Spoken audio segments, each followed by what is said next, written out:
They say there will always be a place you call home, a place wherein you feel not only a sense of comfort, but a sense of belongingness, despite life taking you to different places.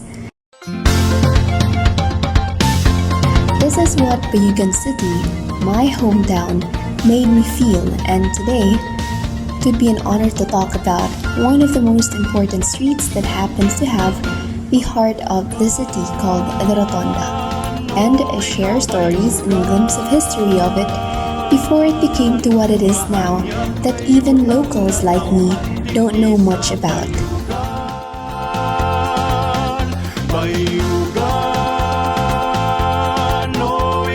The street shown in the map is the Nara Avenue, and today this is where most establishments the city is known for are located. Such establishments include Kim Lope Memorial Gymnasium, Sacred Heart of Jesus Parish Church, Bayugan City's City Hall,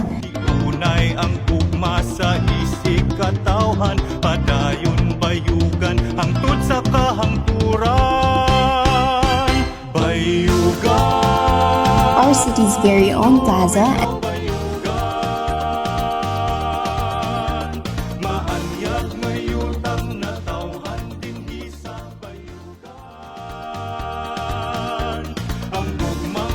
and lastly, the place in which the city is known for, the Rotonda.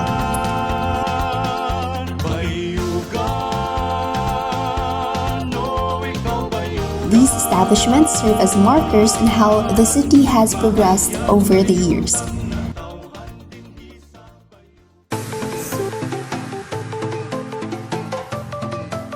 And any important events such as fiestas, Kahimunan to Bayugan, Araw ng Bayugan, and processions, all the Bayuganans are all gathered in this same street and celebrate all these together with live bands and fireworks.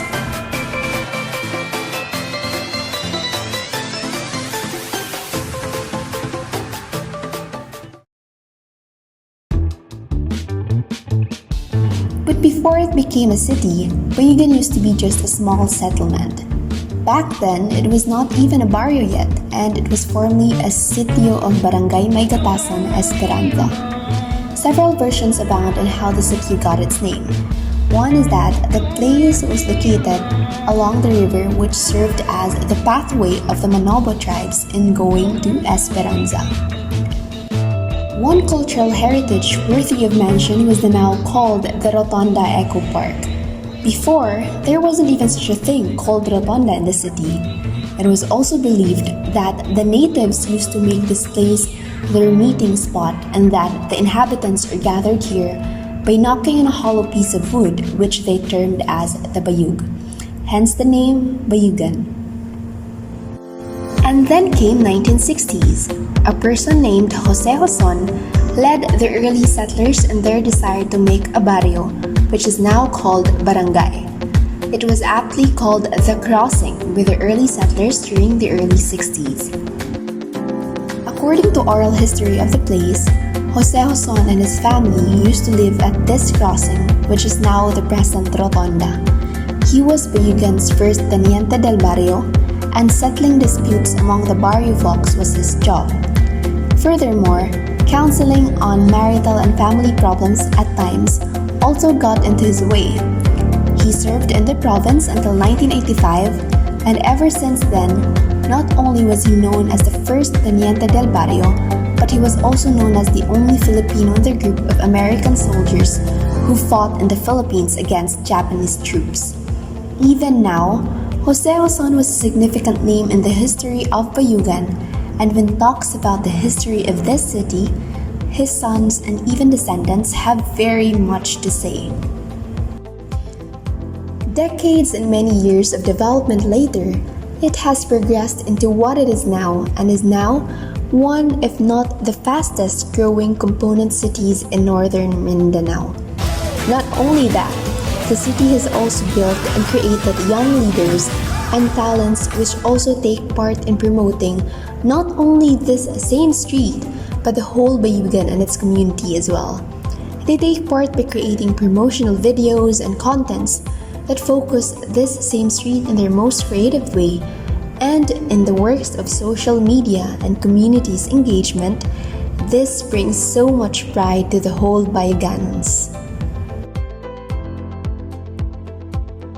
Other than Rotonda, as what can be observed, this same street is also reflective of the history, as it is a reminiscent of the plaza complex introduced by the Spaniards. Upon the arrival of the Spaniards, in order for them to facilitate the colonization of the land and to bring the natives closer to Catholicism, they introduced the so-called plaza complex. This physical setup enabled the Spaniards to effectively manage and control the natives and to bring them closer to Catholicism. In this similar way, life of the Bayuganons revolved around this plaza, as this became the center of various activities of the people. Not only are the celebrations and important events are held in the Rotonda,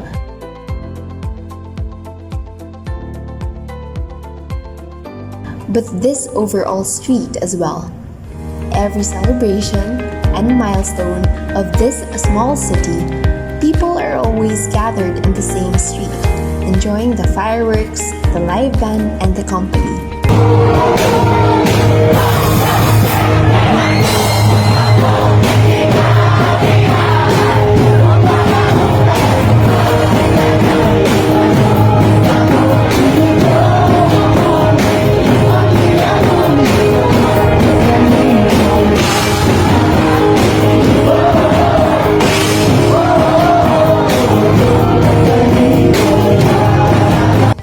It's such a small city, so basically everyone pretty much know every person they meet at such events, and gatherings always feel like a reunion of a big family.